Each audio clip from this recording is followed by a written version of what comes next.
I think that way. The roads are still a bit unfamiliar, but Watford is where they call home. I like Watford. I would like to stay in Watford if I have this chance.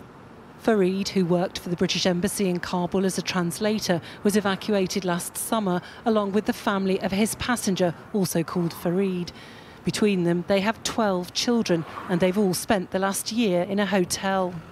Living in the hotel is really hard, so hotels are only to spend holidays, not for living. Samaya? It's not the hotel itself Fareed is complaining about, but the inability to set up home and move on with their lives. In so many other ways, they're putting down roots, their children are in school, and they've been warmly welcomed by the local community.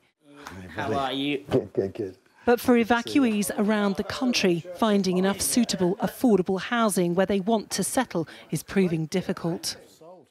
It's all the stuff that is more like routine life now. So it has changed a lot over the year from that just being welcoming to now, well, we better help you live because you are going to be here for some time.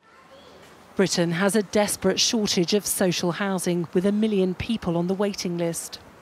There are 9,500 Afghan evacuees still in bridging hotels. It's unclear how many of them have been made an offer of accommodation.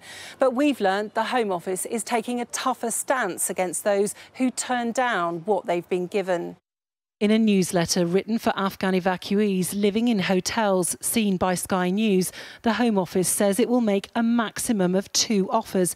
It says if they decline both offers without good reasons, they'll not make any further offers. And it warns evacuees will have to then leave the hotel and make their own arrangements for accommodation.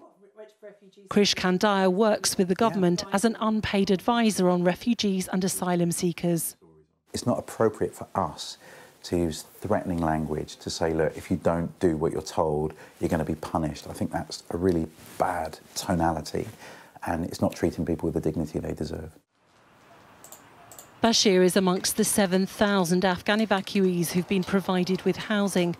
But although he's struggling with the cost of living in central London, says Afghans should be prepared to move.